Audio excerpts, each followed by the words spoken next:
भगवान श्री कृष्ण की कितनी पत्नियां थी? कहने में तो ये बहुत आसान सवाल लगता है, लेकिन इतना ही गहरा भी है।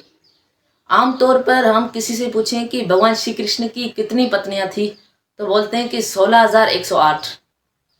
मगर यहीं से सवाल उठते हैं कि इतनी शादियां क्यों? क्या ये केवल शौक था या कोई और गहरी वजह थी? देखें, श्री कृष्ण को समझने के लिए हमें उस वक्त के समाज को भी समझना होगा। ये शादियां सिर्फ प्रेम की कहानियां नहीं थी, बल्कि उन हजारों महिलाओं की भी कहानियां थी। तो चलिए आज समझते हैं द्वारिका के उन महलों का रहस्य, जहां हर विवाह के पीछे एक न्याय छुपा था। नमस्कार दोस्तों, मेरा नाम है कृष्णा और मेरे चैनल का नाम है सनातन धर्म नॉलेज। तो हम बात कर रहे थे भगवान श्री कृष्ण की शादियों के बारे में। तो सवाल कि भगवान श्री कृष्ण की अष्टभार्यों का मतलब क्या है। देखिए, भगवान की 8 मुख्य पत्नियां थी, जिन्हें हम अष्टभार्या कहते हैं। ये 8 पत्नियां सिर्फ इतिहास के पात्र नहीं थी, बल्कि हमारे जीवन के 8 गुणों को भी दिखाती है।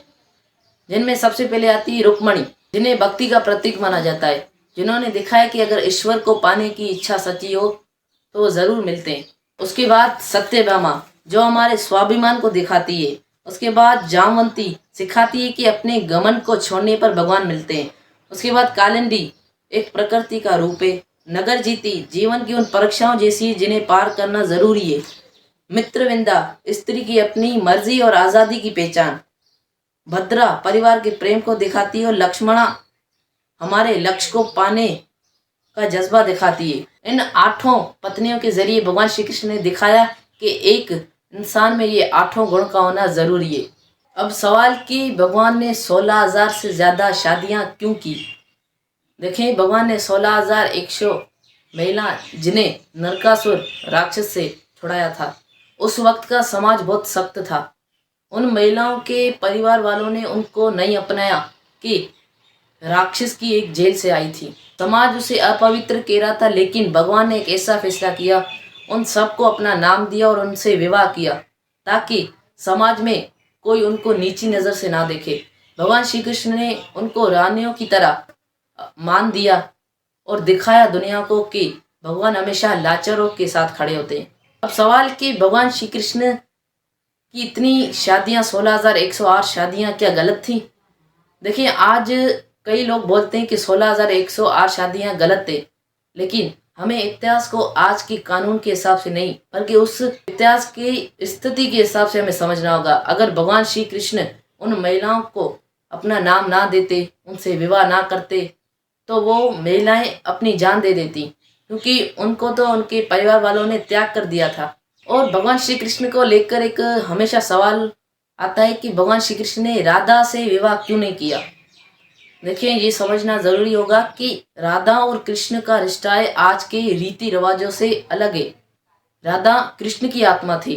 शादी तो 2 लोगों के बीच में होती, लेकिन राधा तो कृष्ण की आत्मा थी।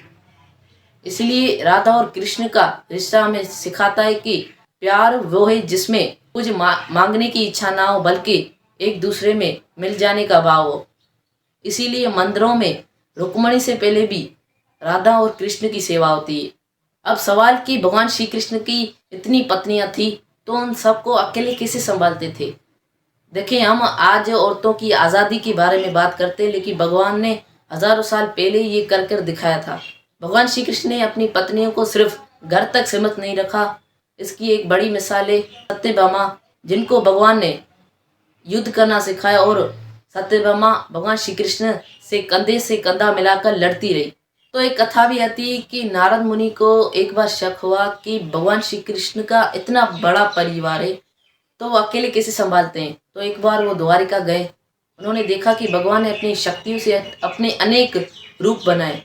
तो एक घर में अपनी पत्नी के साथ है, एक घर में अपने परिवार के साथ है, कहीं पर वो पूजा कर रहे हैं। और भगवान ने दिखाया कि वो हर वक्त अपने भक्त के साथ है।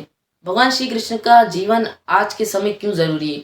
क्योंकि आज कल हम अपने आप को बहुत पढ़ा लिखा मानते, आज भी हम एक दुखद महिला की मदद से पहले हजारों सवाल पूछते हैं, लेकिन भगवान श्री कृष्ण ने एक सवाल भी नहीं पूछा, सबको अपना नाम दिया, विवाह किया।